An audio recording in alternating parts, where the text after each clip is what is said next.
पिता, पुत्र और पवित्र आत्मा के नाम पर आमीन। क्रिस्त में मेरे प्यारे बच्चों, आप सबों को मेरा जय यीशु। आज इस कैटेकिज्म क्लास की ओर आप सबों का स्वागत। आज हम एक नए पाठ की ओर, पाठ 13। इस पाठ का नाम है, और एक संस्कार बचा हुआ है ना, कौन सा संस्कार है वह? विवाह। जो संस्कारों, 7 संस्कारों का 7वां संस्कार है विवाह। हम सबों को एक बहुत ही सुरक्षित स्थान और बहुत ही धन्य स्थान, वह स्थान या वह प्लेस कौन सा है? हमारा ही घर।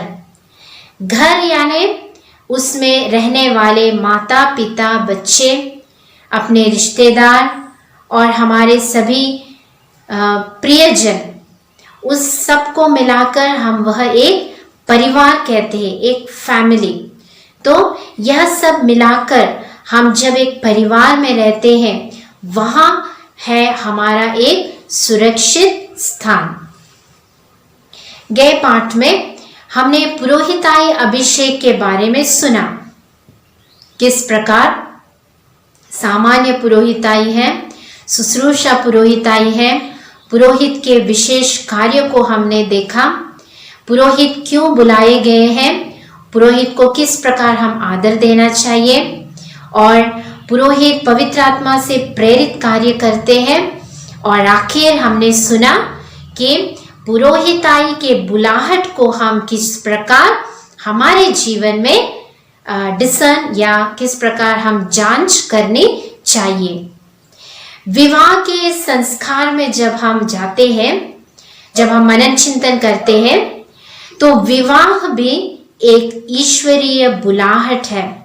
इसका मतलब यह नहीं कि ईश्वर हमें कल रात को बुलाए और आज हम उन संस्कारों को स्वीकार किए, नहीं। हर एक संस्कार, हर एक ईश्वर की बुलाहट हमें धीरे धीरे ईश्वर की ओर ले चलता है। निरंतर प्रार्थना द्वारा हमारे डिजायर, हमारी इच्छा कि हम उस जीवन स्थान तक पहुंच सके, और हमारे निरंतर पवित्र बलिदान चढ़ाने के द्वारा हम धीरे धीरे ईसा के आग्रह को हमारे जीवन में एक बनाते हैं। और इस प्रकार हमारी चिंताओं में, हमारे थॉट्स, हमारे हृदय में ईश्वर की बुलाहट को हम सुनते हैं। जिस प्रकार यिर्मयाह के नबी उस ग्रंथ में पहला अध्याय पद संख्या 5 में हम पढ़ सुनते हैं, माता के गर्भ में रचने से पहले ही मैंने तुम्हें जान लिया है, तुम्हें जन्म से पहले ही मैंने तुम्हें पवित्र किया है और तुम्हें राष्ट्रों के लिए नबी नियुक्त किया है। तो ईश्वर हमें अच्छी तरह जानते हैं और उन्हें हमारे हित की योजनाएं, उन्हें अच्छी तरह वे जानते हैं। अहित के लिए नहीं, बल्कि हित की योजनाएं ईश्वर हमारे जीवन में करते हैं। अगर मैं आप लोगों से पूछूं कि आप लोगों का एम क्या है, डिजायर क्या है, इच्छा क्या है, तो आप कोई कहेंगे मुझे डॉक्टर बनना है, इंजीनियर बनना है, प्रोफेसर बनना है, या कोई कहेंगे साइंटिस्ट बनना है, कोई टेक्नोलॉजिकल लेवल्स में जाने की सोच करेंगे। ऐसे हम हर एक तरह से हम अपने आप को तैयार करते हैं, डिजायर रखते हैं, इच्छा रखते हैं। ये हमारी इच्छाएं हो गए। हमारे माता पिता को उनकी इच्छाएं हमारे बारे में, वे दूसरा और कुछ सोचते हैं अपने बच्चों के बारे में। वे सोचते हैं कि मेरा बच्चा ऐसे बने, वैसे बने। किन किन माता पिता सोचते हैं कि मेरा बच्चा एक पुरोहित बने, एक अच्छे संन्यास्त सिस्टर बने। ये माता पिताओं की इच्छा है, और हमारी इच्छा और माता पिताओं से, इन दोनों की इच्छा से अधिक, above all this desires, परमेश्वर को एक प्लान है हमारे बारे में। उनको एक पद्धति है हर एक व्यक्तियों के बारे में। तो हमारा ड्यूटी क्या है? आज जब हम 9वीं कक्षा में पढ़ने वाले बच्चे हैं, हमारी आज की ड्यूटी क्या है?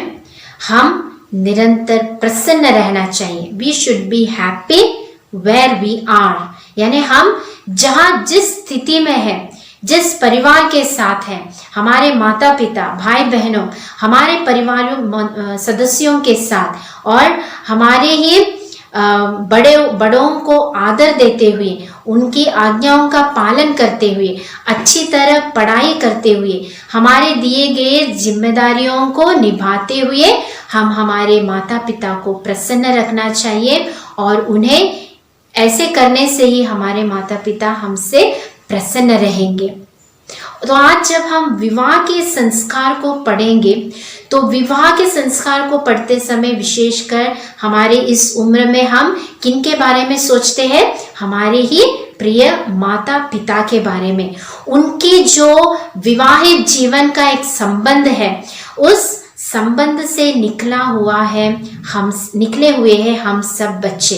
हम जो बच्चे हैं, हम जो व्यक्ति हैं, मैं जो एक व्यक्ति हूँ, मैं मेरे माता पिता के लिए परमेश्वर से दिए गए एक तोहफा है। I am the gift given to my parents from God, यानी परमेश्वर के द्वारा दिए गए एक तोहफा है मेरा जीवन मेरे माता पिता के लिए। तो मेरा ड्यूटी बनता है कि मैं मेरे माता पिता को प्रसन्न रखूं, उनके सभी कष्टों में उनका साथ दूं और मैं उनके साथ ही उनकी इच्छा के अनुसार ही आगे बढ़ूं। इस दुनिया में हम देखते हैं हमारे ही परिवारों में हमारे मौसी काका, उनके जो छोटे छोटे बच्चे हैं, वे जब बहुत ही छोटे हैं तब एक बच्चा कहाँ जाता है, कहाँ बैठता है, क्या करता है, सभी टाइम पूरे 24 घंटे उस बच्चे के माता पिता, विशेषकर माँ का नज़र हर कदम पर अपने बच्चों पर रहता है कि बच्चा गिरता है या ठीक से बैठा हुआ है, भूखा है, प्यासा है, रोता है, हंसता है। इसी स्टेज से निकले हुए हैं आप सब व्यक्ति, है ना। आज अब आप 9वीं कक्षा में हो, के कुछ सालों पहले आप भी अपने माता पिता के सामने बहुत ही छोटे थे और अपने माता पिताओं ने आपको संभाले रखा था।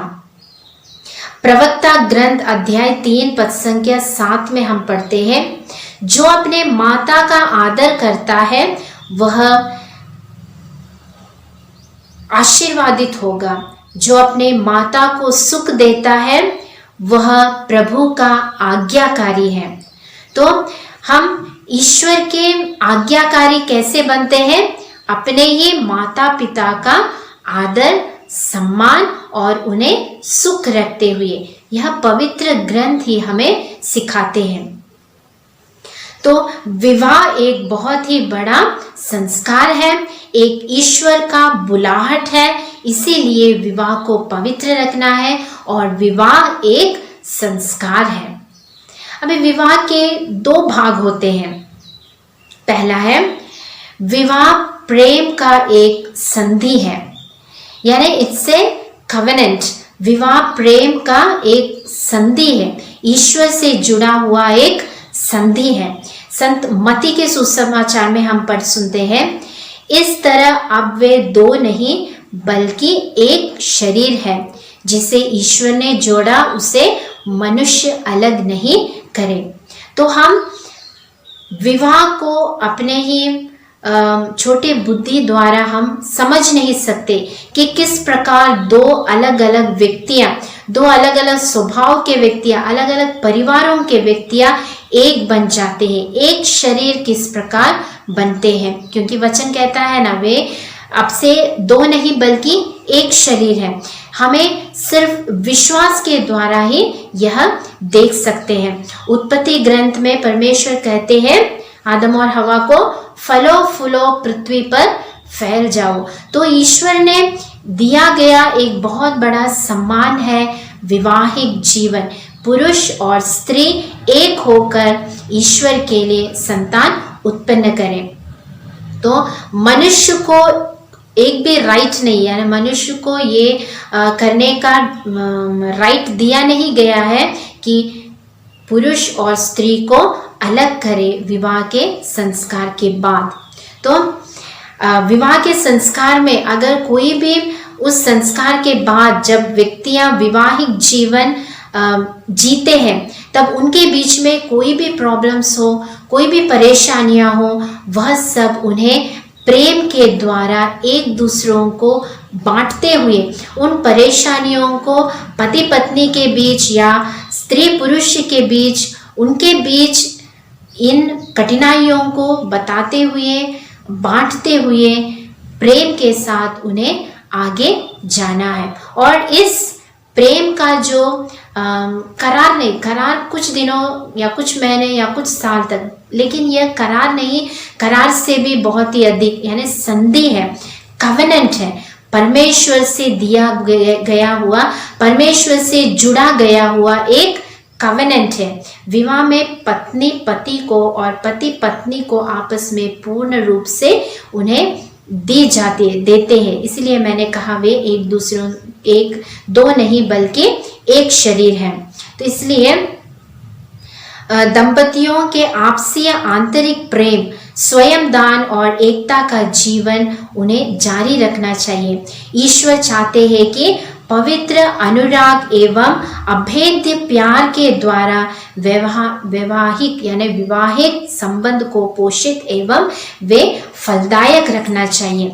विवाह के जीवन में जब दो व्यक्ति विवाह में एक बनते हैं, तभी उनके सभी अट्रैक्शंस यानी physical attraction, mental attraction, spiritual attraction, ये सब एक बनता है विवाह में। हमारी इस उम्र में अभी हम जब एक लड़का लड़की को देखते हैं या लड़की लड़का को देखते हैं, तो वन काइंड ऑफ एक तरह का फिजिकल अट्रैक्शन रहता है हमारे बीच में। और इस फिजिकल अट्रैक्शन द्वारा क्या एक विवाहिक जीवन पूर्ण होता है? नहीं। विवाहिक जीवन तभी पूर्ण होता है जब कलीसिया द्वारा, ईश्वर द्वारा हमें दूसरे पुरुष, दूसरे स्त्री द्वारा जोड़े जाते हैं। और इसमें जैसे मैंने कहा फिजिकल, मेंटल और स्पिरिचुअल अट्रैक्शन एक बनता है, तभी यह कलीसिया विवाहिक जीवन में हमें यह पूर्ण होने के लिए हमें यह संस्कार दिया जाता है। और विवाहिक जीवन में टिल द एंड यानी हमारे जीवन के अंत तक इन सभी कार्यों को एक करते हुए ईश्वर की इच्छा के अनुसार आगे जाने की कृपा हमें दी जाती है। तोबीत के ग्रंथ में हम इस प्रकार पढ़ते हैं, अध्याय 8 वचन 7 में, अब मैं काम वासनाओं से प्रेरित होकर नहीं बल्कि धर्म के अनुसार अपनी इस बहन को पत्नी के रूप में ग्रहण करता हूँ। तो तोबीत उसके जीवन में इस प्रकार बाहरी रूप के अट्रैक्शन से नहीं बल्कि धर्म के अनुसार ईश्वर ने जो जोड़ने के लिए मुझसे कहा है उसके अनुसार मैं इस व्यक्ति को पत्नी के रूप में स्वीकार कर। वहाँ निष्कलंक प्यार है। हम अलग अलग तरह के प्यार के बारे में सुनते हैं, लेकिन विवाहिक जीवन में एकदम निष्कलंक प्यार, ईश्वर का प्यार बांटा जाता है। जिस प्रकार संत पौलुस अपने कुरिन्थियों के पहले पत्र के अध्याय 13 वाक्य 1 से 13 तक प्रेम के बारे में कहा गया, वह पौलुस कहते हैं कि प्रेम सहनशील है, दयालु है, घमंड नहीं करता है, बुराई का लाभ नहीं लेता, स्वार्थ नहीं है, प्रेम क्षमा है, सहनशील है। तो इस प्रकार के जो प्रेम है वह प्रेम दिखाया गया है विवाहिक जीवन में। हमारे एक पति और पत्नी के बीच जो इमोशनल यूनिटी है, वह यूनिटी अगर है तभी ही यह विवाहिक जीवन फलदायक होगा, सक्सेसफुल होगा और वह एक साथ ईश्वर के कार्य कर सकते हैं। ईसा मसीह काना के विवाह में अपना पहला चमत्कार दिखाया, तो विवाह का एक महत्व वहां दिखाते हैं विवाहिक जीवन। संत योहन अपने सुसमाचार में काना के विवाह के बारे में कहते हैं और संत पौल एफेसुस के पत्र में कहते हैं कि विवाह एक रहस्य है, इट इज ए मिस्ट्री, यानी हम समझ नहीं सकते कि कैसे दो अलग अलग व्यक्तियां एक होकर ईश्वर के कार्य को पूरा करते हैं। मिस्ट्री, हम कहते हैं पवित्र तृत्व मिस्ट्री है, रहस्य है, पिता, पुत्र और पवित्र आत्मा। उसी तरह एक पति और पत्नी के बीच में कौन है? मुख्य स्थान है ईसा मसीह। तो इस ईसा मसीह के बीच परमेश्वर के साथ की गई संधि है यह विवाह का संस्कार। इसलिए मैंने कहा कि यह एक संधि है, कवेनेंट है। It is a covenant between God and man. पति और पत्नी एक होकर परमेश्वर से यह कवेनेंट करते हैं जीवन के अंत तक ईश्वर के साथ रहने और ईश्वर के कार्य को विवाहिक जीवन द्वारा पूरा करने। यही कार्य हमारे माता पिता करते आ रहे हैं। दूसरी बात यह है, विवाह एक संस्कार है। तो 7 संस्कारों में से 7वां संस्कार है विवाह। तो संस्कार क्या है? दृश्य चिन्ह है जो ईश्वर के अदृश्य ईश्वरीय जीवन को हमें प्रदान करते। वो हमने संस्कार के पहले चैप्टर्स में हमने सीखा कि संस्कार दृश्य चिन्ह है जो अदृश्य ईश्वरीय जीवन को हमें प्रदान करते हैं। तो विवाह एक संस्कार जो दंपतियों को जरूरी कृपा प्रदान करता है जिससे वे आपस में असीम प्यार करते हुए ईश्वर की सृष्टि योजना में भागीदार बने तथा वैवाहिक संबंध से उत्पन्न संतानों का उस ढंग से पालन पोषण करे जो ईश्वर को प्रिय हो। और तो दो कारण है विवाहिक जीवन को क्यों ईश्वर ने बनाया है। पहला कार्य क्या है कि वे आपस में प्यार करते हुए ईश्वर की योजना को पूरा करें, और दूसरी कार्य ईश्वर के संतानों को ईश्वर के लिए संतान उत्पन्न करें और उन संतानों को ईश्वर की इच्छा के अनुसार आगे बढ़ाएं। तो कलीसिया का आधिकारिक प्रतिनिधि और विवाह संस्कार का अनुष्ठान कौन करता है? पुरोहित स्वयं। तो इस संस्कार द्वारा ईसा मसीह एक व्यक्ति है, बीच का व्यक्ति है जो इस विवाह जीवन को आशीर्वाद देते हैं। उस आशीर्वाद द्वारा विवाहित जीवन आगे बढ़ता है। हम देखते हैं, हम जब विवाह के संस्कार में अगर आप लोगों ने भाग लिया तो पता है कि पति और पत्नी ऐसे खड़े रहते हैं, बीच में पुरोहित, और बाइबल को देते हुए बाइबल के ऊपर हाथ रखकर वे प्रार्थना करते हैं। और प्रार्थना करते समय पुरोहित के साथ पति पत्नी अपना जीवन ईश्वर के सामने समर्पित करते हुए अपने सभी वादाओं को ईश्वर के सामने सौंपते हैं। तो इस प्रकार वर और वधू आपस में एक मिलना, मंगलसूत्र बांधना, एक दूसरों को अंगूठी पहनाना, विवाह परिधान पहनाना, हार पहनाना और आदि विवाह संस्कारों के अनुष्ठानों के अर्थ पुष्ट देते हैं। यानी सबसे पहले उनका वादा है, पवित्र ग्रंथ पर रखते हुए वे वादा करते हैं, और इस प्रकार उसके बाद इन सभी जो कार्य मैंने कहा वह सब बाहरिक रूप से उनके जीवन का समर्पण का एक भावना वे दिखाते हैं।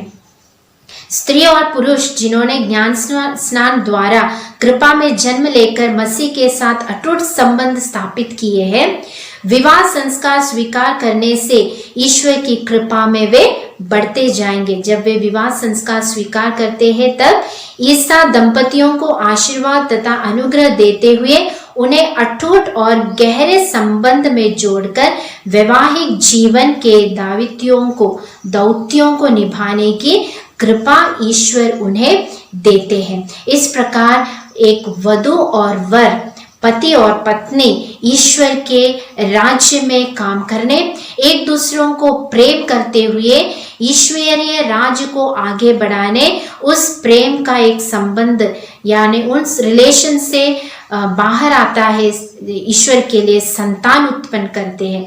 इस प्रकार वे अपना विवाहिक जीवन ईश्वर की इच्छा के अनुसार आगे बढ़ाने की कोशिश करते हैं। प्यारे बच्चों, हम सब अभी छोटे हैं, हम इस विवाहिक जीवन के बारे में ज़्यादातर कुछ सोच नहीं सकते, लेकिन हमें एक बेसिक बेसिक हमें पता चलना चाहिए कि किस प्रकार एक पुरुष और एक स्त्री, पति और पत्नी कैसे बनते हैं। उनका यह एक बहुत ही मूल्यवान संस्कार है और इस संस्कार में वे पुरोहित के सानिध्य में ईसा मसीह का आशीर्वाद लेते हुए उन्होंने यह विवाहिक जीवन को आगे बढ़ाया है। और हम सब जो, जैसे मैंने कहा पहले कि हम ईश्वर के दान है, हमारे मम्मी पापा के लिए ईश्वर का एक बहुत बड़ा तोहफा है। तो अगर ईश्वर हमें इतना प्यार करता है तो हमारी ड्यूटी होती है कि हम हमारे माता पिता का आदर करें और उन्हें प्रेम करें। उनके बीच में अगर कोई परेशानियां हो, अगर कोई मुसीबत हो, उस मुसीबत में भाग लेना, उन्हें सांत्वना दिलाना, उनके सभी इच्छाओं के साथ रहना और उनके लिए प्रार्थना करना हम सब बच्चों का ड्यूटी है। और हमारे लिए हमारे मॉडल कौन है? हमारे ही माता पिता हैं। तो प्यारे बच्चों, हमारे माता पिता ने जो एक संस्कार लेते हुए हम सबों को यह विश्वास दिया है, उसके लिए हम ईश्वर से निरंतर धन्यवाद दें और अपने माता पिताओं के लिए निरंतर प्रार्थना करें और उनका साथ दें।